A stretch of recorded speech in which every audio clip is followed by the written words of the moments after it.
हाल ही फिलहाल में 2 परीक्षाओं के परिणाम बीपीएससी ने जारी किए हैं। एक है प्रोजेक्ट मैनेजर,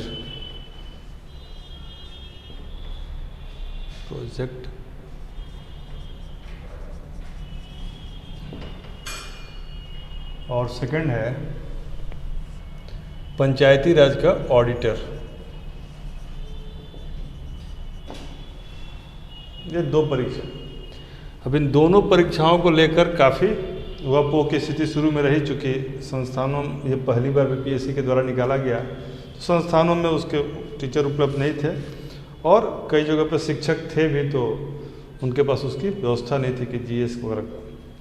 लेकिन अब इन दोनों को हम आज अलग अलग समझने का प्रयास करेंगे। तो सबसे पहले हम प्रोजेक्ट मैनेजर को समझते हैं।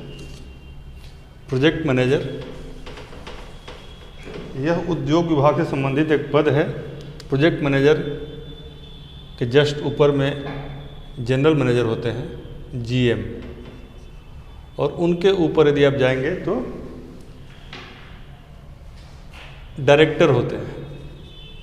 इसको डायरेक्टर ऑफ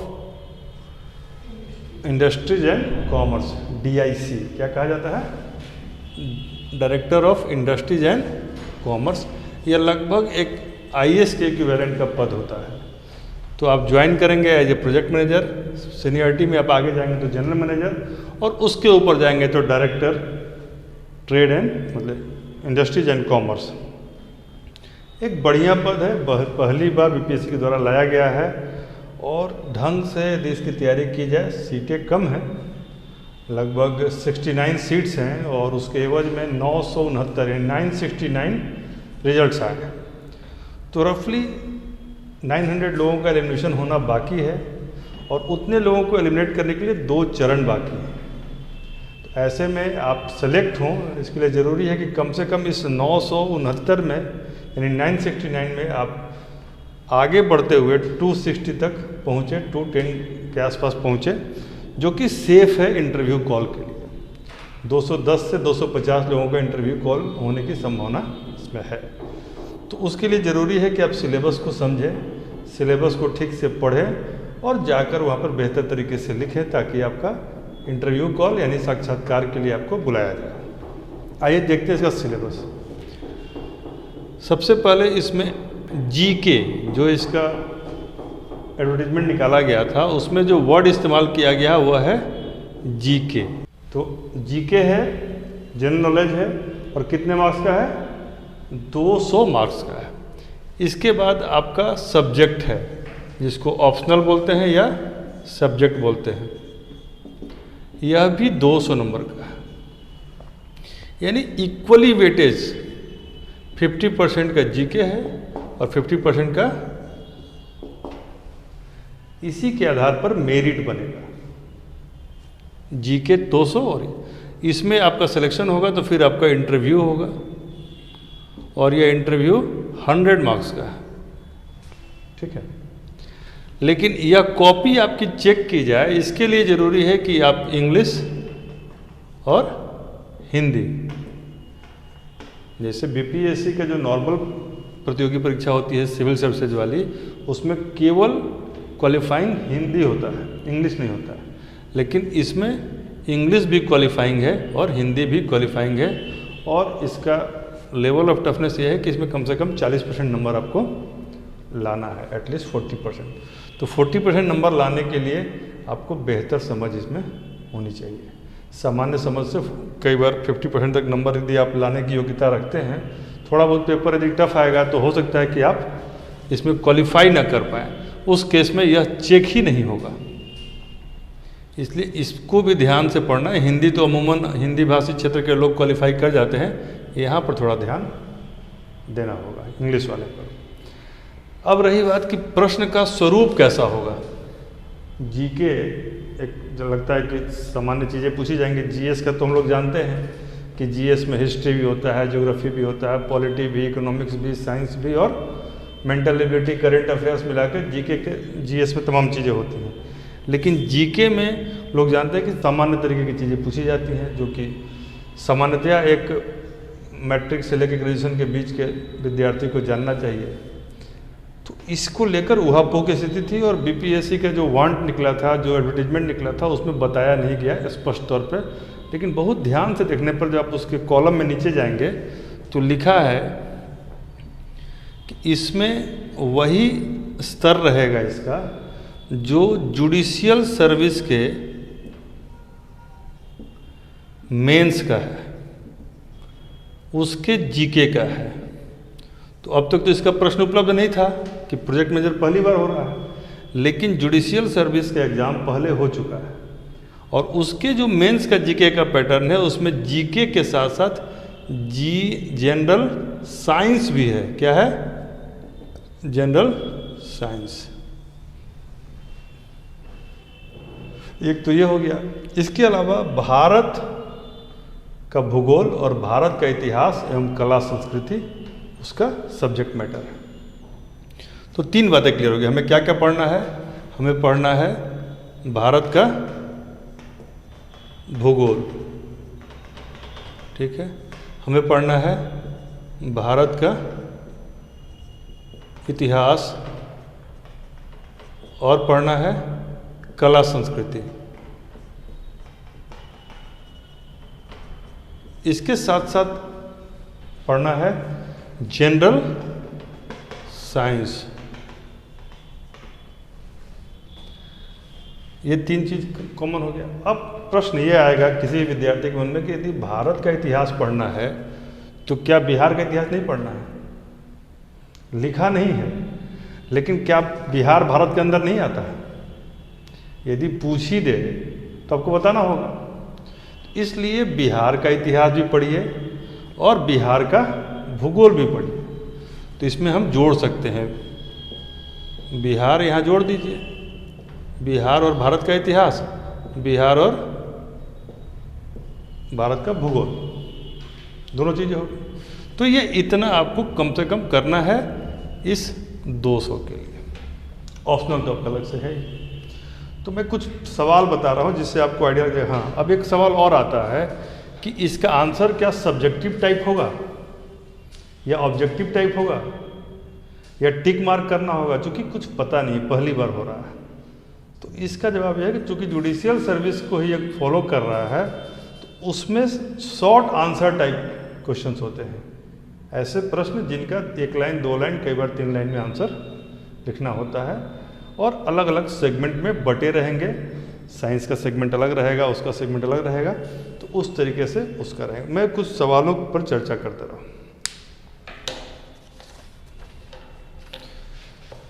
हमारे पास जुडिशियल मेंस के कई साल के क्वेश्चन हैं। मैं किसी एक साल को आपके साथ डिस्कस कर रहा हूँ, ठीक है।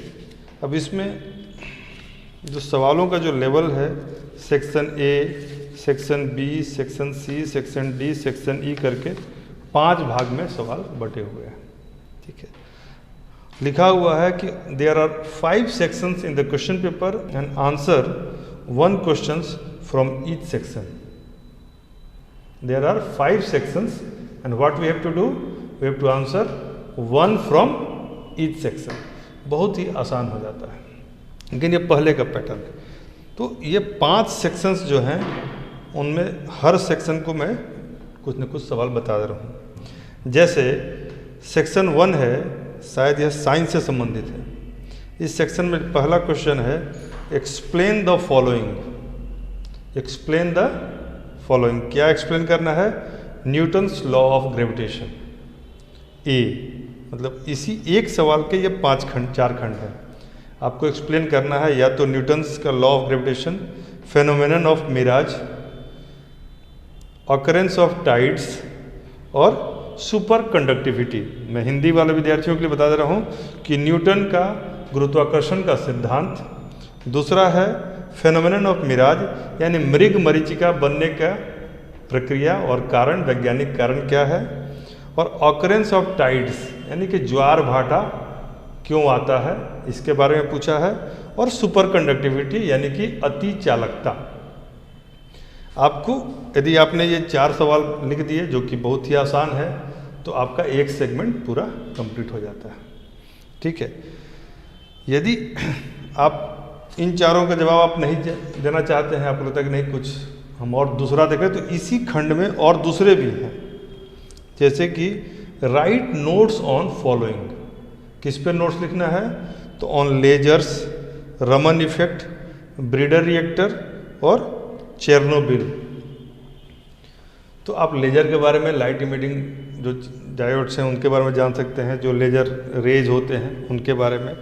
रमन इफेक्ट, रमन प्रभाव, जिसके लिए रमन को, हमारे प्रसिद्ध वैज्ञानिक को नोबेल प्राइज मिला, तो उसके बारे में लिख सकते हैं। ब्रीडर रिएक्टर, जो परमाणु रिएक्टर होते हैं उसमें एक प्रकार है ब्रीडर रिएक्टर।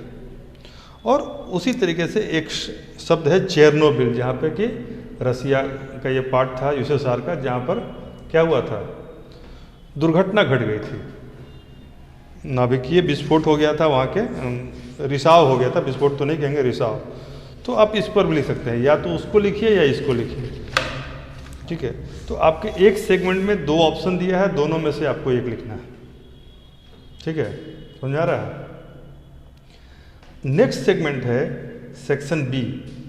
सेक्शन बी में क्या है, फिर इसी तरह के सवाल दिए गए हैं। क्या है भाई? तो सवाल है why does the sky look blue. Science का ही सवाल है सेक्शन बी में, कि स्काई जो है ब्लू क्यों दिखता है, आकाश का रंग नीला क्यों होता है। What is the source of energy produced in the sun. सूरज से जो ऊर्जा निकलती है उसका स्रोत क्या होता है, ठीक है। How does a dynamo produce electricity. Dynamo जो यंत्र है वो बिजली का उत्पादन कैसे करता है। When and why there is lightning in the sky produced. आकाश में क्यों और कब बिजली गिरती है या पैदा होती है, यानी जो कड़कती है बिजली, उसके बारे में सवाल है। और अगला सवाल है where is the Jantar Mantar and who made it. Jantar Mantar कहाँ है और इसको किसने बनवाया था। इसी में ऑप्शन के तौर पे आपको और भी, या तो आप इस पूरे सेट को आंसर कर दीजिए, नहीं तो एक सेट और है जिसमें पहला सवाल है what is horse power. Horse power क्या होता है। दूसरा है what is twin paradox. Twin paradox क्या होता है। What is black hole. Black hole क्या है। और व्हाट इज इंसेट 1b। इंसेट 1b क्या है। तो इस तरह के सवाल पूछे जाते हैं सेक्शन बी में। सेक्शन सी में आपको ऑप्शन है कि इनके केमिकल कंपोजिशन के बारे में बताइए, जैसे एल्युमिनियम में क्या होता है, कोल का क्या होता है, स्टेनलेस स्टील किसे कहते हैं, और पृथ्वी के आंतरिक संरचना के बारे में बताइए, इंटीरियर ऑफ अर्थ के बारे में बताइए। उसी तरीके से थोड़ा बहुत ये भूगोल का सवाल है, ओजोन लेयर के बारे में बताइए, कोक के बारे में बताइए, मिसाइल आइसोसाइनेट के बारे में बताइए, और वैन एलन बेल्ट क्या होता है इसके बारे में बताइए। फिर आगे बायो का कुछ सवाल है जिसमें पूछा जा रहा है कि गठिया, ग्वाइटर क्या होता है, जो घेगा होता है, उसके बारे में पूछ रहा है। कलर ब्लाइंडनेस, हीमोफीलिया, इन सब के बारे में सवाल पूछा गया है, ठीक है। वायरस से होने वाले रोगों के बारे में, name the diseases caused by virus, explain DNA, how does it is different from RNA. DNA और आरएनए में क्या फ़र्क है यह भी पूछा गया है।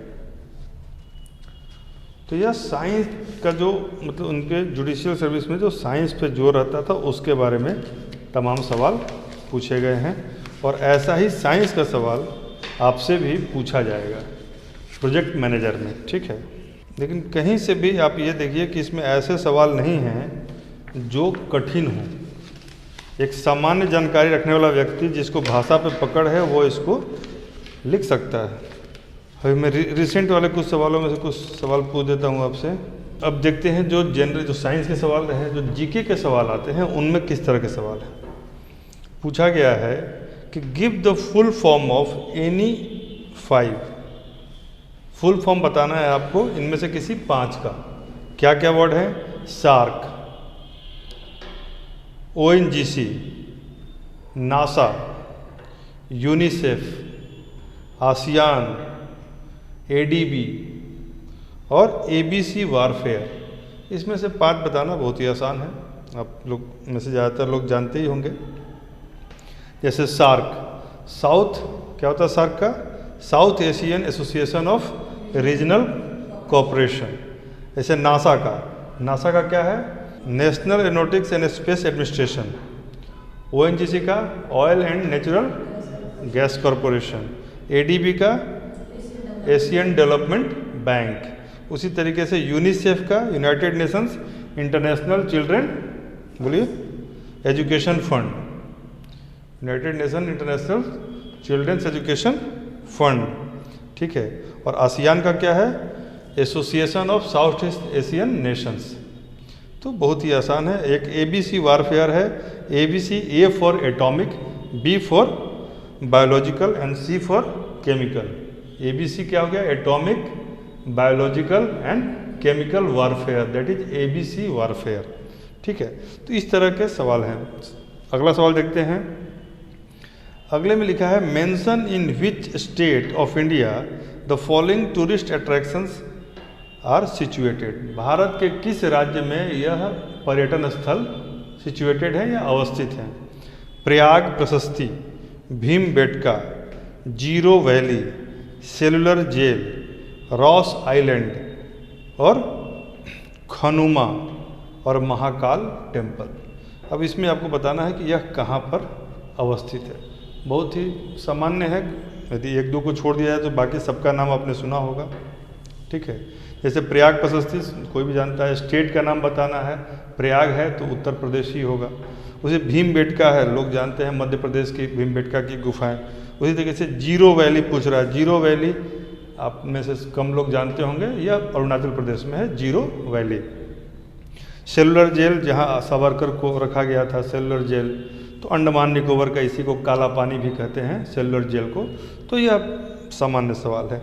रॉस आइलैंड यह भी अंडमान निकोबार में है और खनुमा यह नागालैंड में है। सेवन सिस्टर्स में जो प्लेसेज हैं उनको देखना है, ठीक है। और महाकाल टेम्पल उज्जैन का विश्व प्रसिद्ध है। उज्जैन कहाँ पर है? मध्य प्रदेश में। उनके सेवन सिस्टर्स में जो चीज़ें हैं उन पर बार बार सवाल आ रहा है, इसलिए उनके महत्वपूर्ण जगहों को ध्यान रखना है। अगला सवाल है what are the following places known for. निम्न जगहों को किस लिए जाना जाता है?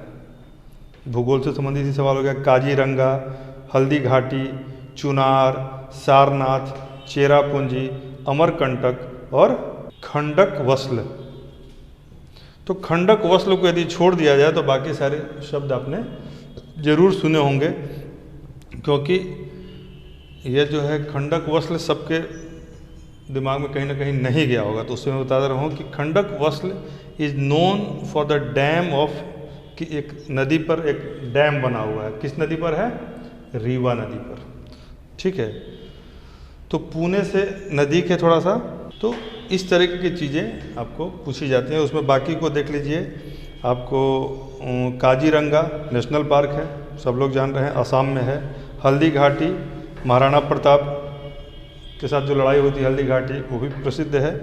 राणा प्रताप और मान सिंह के बीच में हुआ था। चुनार बनारस के आसपास है। इस तरह के सवाल इसमें आ रहे हैं।